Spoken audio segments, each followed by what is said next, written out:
जय हिंद दोस्तों, मेरा नाम है रजा अंसारी। अब सैयद आयतुल्लाह खामनेई की हत्या के बाद ईरान ने भी ताबड़तोड़ हमले करने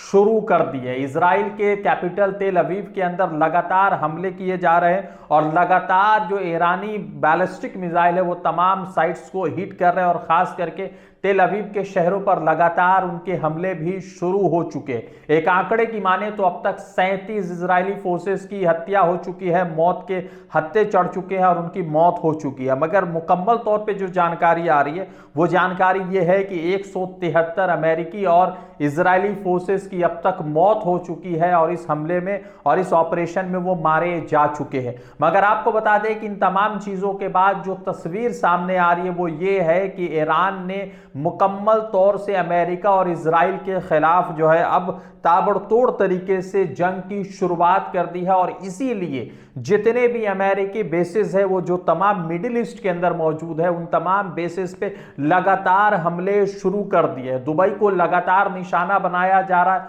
उसके साथ कतर, बहरैन, यूएई और सऊदी अरेबिया के कुछ इलाकों में भी इस तरह की खबरें सामने आ रही है। आपको बता दें कि इन तमाम खबरों के बीच जो ईरान के राष्ट्रपति है उनके तरफ से कहा गया है कि जिस तरह से आयतुल्लाह खामनेई की हत्या हुई है यह मुसलमानों के खिलाफ एक जंग का ऐलान है। मुसलमान इसके खिलाफ उतरे और अपना प्रदर्शन करें। मुसलमान देश भर में और दुनिया भर में लगातार प्रदर्शन कर रहे हैं और वही लोग आयतुल्लाह खामनेई के जश्न में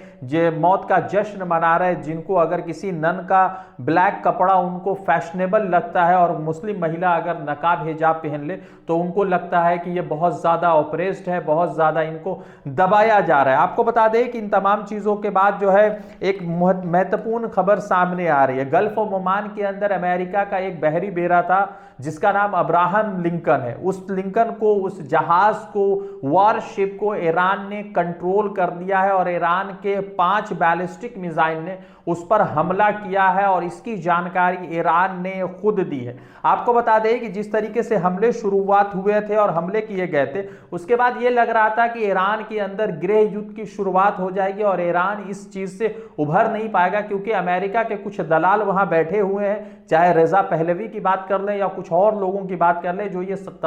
तख्ता पलट करना चाहते थे ताकि उनको सत्ता का भोग मिल सके, सत्ता का मजा ले सके। मगर उसके साथ ही साथ जैसे ही आयतुल्लाह खामनेई की हत्या की खबर सामने आती है तो आयतुल्लाह अली रिजाई को फिलहाल अंतरिम तरीके से वहां का सुप्रीम लीडर बनाया जाता है। आयतुल्लाह खुमैनी के बेटे मुस्तफा खुमैनी को वहां का सुप्रीम लीडर मुकर्रर किया जाता है और उसके साथ साथ अहमद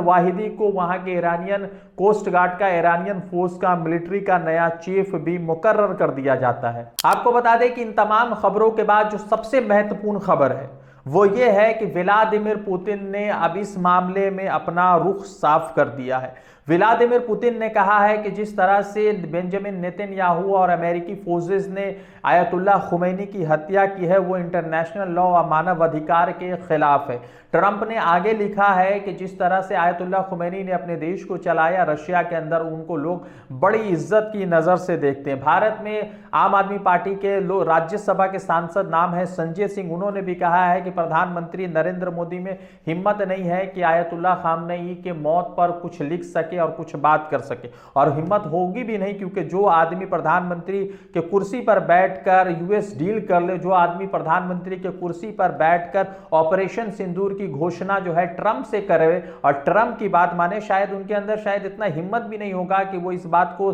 सही गलत की दिशा में भी बोल सके। आपको बता दें कि टोटल 173 अभी तक अमेरिकी और इजरायली फोर्सेस की मौत हो चुकी है, जिसमें खास तौर पर बहरैन के अंदर 32, कतर में 41, यूएई में 63 और इजराइल के अंदर 37 फोर्सेस की अब तक मौत हो चुकी है। जिन लोगों को ऐसा लग रहा था कि ईरान इस जंग के बाद खत्म हो जाएगा, ईरान इस चीज को अब झेल नहीं पाएगा, मगर एक बात बहुत ही स्पष्ट है कि ईरान इस वॉर को अमेरिका और इजराइल के खिलाफ जीत नहीं सकता है, दोनों एक साथ नहीं जीत सकते। मगर ईरान ने भी इस बार मान लिया है कि हम तो डूबेंगे सनम, तुम्हें भी साथ ले डूबेंगे, और इसीलिए जितने भी यूएस के बेसिस है, जितने भी मिलिट्री बेसिस थे जो मिडिल ईस्ट के अंदर मौजूद थे और जहां से अमेरिका अपनी दादागिरी कर रहा था, वो तमाम बेसिस पे लगातार हमले शुरू कर दिए हैं और उस बेसिस को नष्ट भी किया जा रहा है। आपको बता दें कि जिन 56 देशों देशों की बात हम करते हैं और कहते हैं कि मुस्लिम के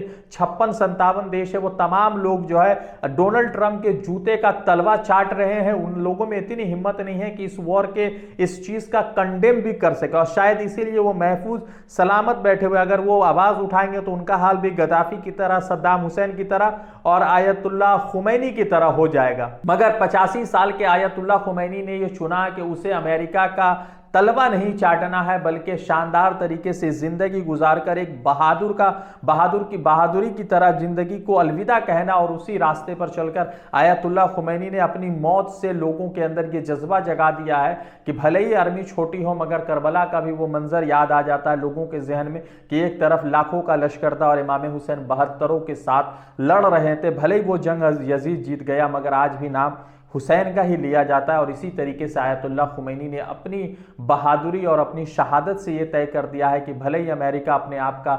सुपर पावर कहलाता हो, दादागिरी करता हो, मगर जब कभी भी खामनेई से उसका पाला पड़ा तो खामनेई ने हमेशा अपने आंखों में आंखें डालकर ट्रंप को उसी अंदाज में जवाब दिया जिस अंदाज में ट्रंप भाषा को समझते हैं। आप देखते हैं कि इसके बाद दूसरे मुल्कों का और खाड़ी देशों का क्या कुछ इस पर रिपोर्ट आएगा और उनका पक्ष क्या होगा, वो तमाम बड़े महत्वपूर्ण है। जो कुछ भी अपडेट आएगा वो द इंडियन खबर के प्लेटफॉर्म से आपके बीच जरूर साझा करेंगे।